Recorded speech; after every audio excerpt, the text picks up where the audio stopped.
ఆకివీడిలో రామాలయం విషయంలో మొదలైన గొడవ చిలికి చిలికి గాలివానగా మారింది. హిందూ సంఘాలు వర్సెస్ క్రిస్టియన్లు అన్నట్లుగా మారింది. ప్రభుత్వ భూముల్లో మతపరమైన కట్టడాలు, అనధికారికంగా నిర్మించిన మతపరమైన మందిరాల గురించి ప్రశ్నించే వరకు వెళ్ళింది. మరోవైపు టీవీ9 క్రాస్ ఫైర్ వేదికగా రఘురామకృష్ణరాజు, మాజీ అధికారి పివి సునీల్ కుమార్ చేసిన కామెంట్లు మంటలు పుట్టిస్తున్నాయి. ఆకివీడిలో రామాలయ నిర్మాణంపై మాటల యుద్ధం కంటిన్యూ అవుతూనే ఉంది. రఘురామకృష్ణరాజు ఒకవైపు ఉంటే సునీల్ కుమార్, విజయ్ కుమార్, శ్రవణ్ కుమార్, హర్ష కుమార్ మరోవైపు అన్నట్టుగా పరిస్థితి మారింది. అది ముమ్మాటికి రామాలయమే కట్టి తీరుతామని రఘురామకృష్ణరాజు సహా హిందూ సంఘాలు చెబుతున్నాయి. అయితే అది గొంతాలమ్మ గుడేనంటూ వాదిస్తున్నాయి క్రిస్టియన్ సంఘాలు. బ్రిటిషర్ల కాలం నుంచి ఇప్పటి వరకు ఉన్న ఏ డాక్యుమెంటును పరిశీలించినా అక్కడ రామాలయమే ఉందనే విషయం స్పష్టంగా తెలుస్తోంది కాబట్టే ఆలయం కడుతున్నామంటూ టీవీ9 క్రాస్ ఫైర్ వేదికగా చెప్పారు AP assembly deputy speaker Raghuramakrishnaraju. 1932 British time ఆర్ఎస్ఆర్లో కూడా అది గుడి అని ఉంది.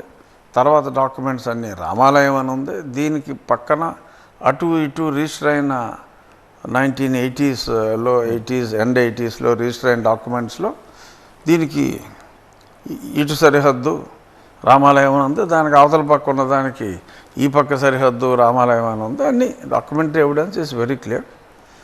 అలా ఉన్నప్పుడు నేను ఇది కరెక్ట్ కాదు, మేము దేవాలయం కూలిపోవటానికి సిద్ధంగా ఉంది కదిపితే, సో గ్యారంటీగా ఇక్కడ పునర్నిర్మిస్తాం. అక్కడ రాముడికి పూజలు చేసిన వాళ్ళు ఉన్నారు. రామాలయం కాదని క్రిస్టియన్లు ఎలా చెప్తారంటూ ప్రశ్నించారు డిప్యూటీ స్పీకర్. అక్కడ పూజలు చేయడానికి వీల్లేదని చెప్పే అధికారం అసలే లేదని అన్నారాయన.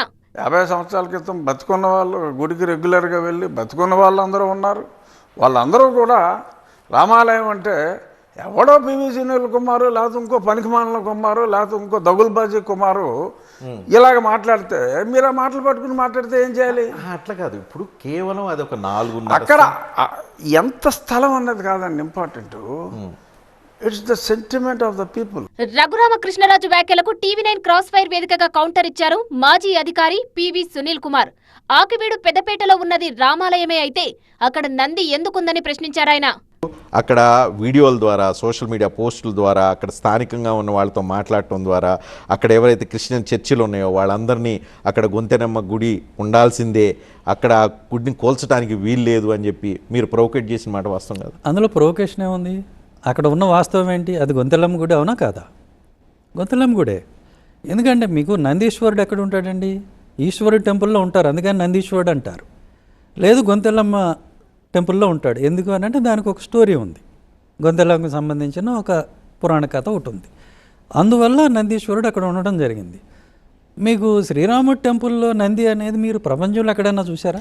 అది రామాలయమే అంటూ రఘురామకృష్ణరాజు చెప్తున్న దాంట్లో వాస్తవం లేదన్నారు PV Sunil Kumar.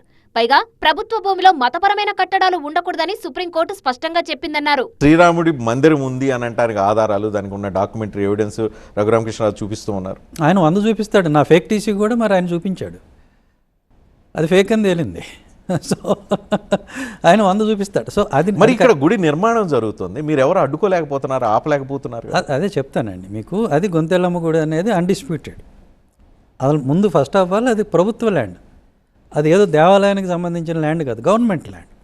Government land ఉన్నప్పుడు గవర్నమెంట్ ల్యాండ్స్లో రిలీజియస్ స్ట్రక్చర్స్ ఉండకూడదని ఆనరబుల్ సుప్రీం కోర్టు ఎప్పుడో చెప్పింది. చెప్పడమే కాకుండా అవన్నీ తీసేసి మాకు కంప్లైంట్స్ ఇవ్వండి అని సుప్రీంకోర్టు చెప్పింది, నేను కాదు. అంటే సుప్రీంకోర్టు కూడా ఇందుకు వ్యతిరేక అంటారా మీరు? ఎస్సీ ఎస్టీలను ఇబ్బంది పెడితే తాను ఖచ్చితంగా పోరాడతానని అంటున్నారు పివి సునీల్ కుమార్. రేపు శంకుస్థాపన జరగబోతుంది, మీరు అడ్డుకునే ప్రయత్నం చేస్తున్నారు. నేను ఎందుకు అడ్డుకుంటానండి? నాకు అర్థం కాదు. ఇప్పుడు నా స్టాండ్ మీకు అర్థం కావటంలా. నేను పర్టికులర్గా ఏ మతానికి అనుకూలం కాదు, ఏ మతానికి నేను వ్యతిరేకం కాదు. ఏ మత విశ్వాసమైనా సరే దళితులకు వ్యతిరేకంగా ఉన్నప్పుడు, దళితులను ఇబ్బంది పెట్టినప్పుడు నేను ఖచ్చితంగా దానికి వ్యతిరేకం. అనధికారికంగా ఓన్లీ ఆకివీడు మండలంలో 113 చర్చిలు ఉన్నాయి. వాటన్నిటికీ నోటీసులు ఇచ్చారు. వాటి మీద మీరు పర్మిషన్ తీసుకోకుండా ఇలాంటి ప్రార్థనలు ఇవన్నీ చేయటం నేరం, చట్టరీత్యా అంగీకరించబడదు అని చెప్పారు. ఇలాంటివి జరిగినప్పుడు అలాంటి వాటన్నిటిని మీలాంటి వాళ్ళందరూ ప్రోత్సహిస్తారే. మరి ఎక్కడో ఒక టెంపుల్ పెట్టుకొని ఇంకోటో పెట్టుకుని వాళ్ళు ప్రార్థనలు చేసుకుంటే దానికి మాత్రం మీరు చట్టాలు, రాజ్యాంగం ఏం చెప్పింది, సుప్రీంకోర్టు ఏం చెప్పింది, హైకోర్టు ఏం చెప్పింది అన్నీ బయటికి తీస్తున్నారే. ఇదేం ధర్మం? నేను ఎప్పుడైనా చర్చ పెట్టుకోమని చెప్పానా, లేకపోతే అది కంటిన్యూ చేయమని చెప్పానా? అట్లేం లేదు. మీకు ఏంటంటే సెలెక్టివ్ డిస్క్రిమినేషన్ ఉండకూడదు ఇక్కడ కూడా. ఇప్పుడు మీరు నన్ను అంటున్న మాట ఏంటంటే సెలెక్టివ్ డిస్క్రిమినేషన్ అనేది. నేను మాట చెప్పాను అంతవరకు, అక్కడ యాక్షన్ జరుగుతుంది. రెండిటికి తేడా ఉంది. ఇప్పుడు మీరు రూల్స్ వయలేషన్ అనేదే కనుక మనం ప్రాతిపదికగా తీసుకున్నట్టయితే అది కేవలం గుడి, చర్చి, మసీదు మూడిటికే కాదు, అన్ని కట్టడాలకి వర్తిస్తుంది. మీరు ఇల్లు కట్టినా కూడా దానికి ఆఫ్సెట్ వదలాలి, చుట్టూ వదులుతున్నారా? అది మరి ఆ నిబంధన ఎందుకు పాటించరు? వాళ్ళ వాదన వాళ్ళది, వీళ్ళ వాదన వీళ్ళది. మరి ఈ వివాదం ఎంతవరకు వెళ్తుందో చూడాలి.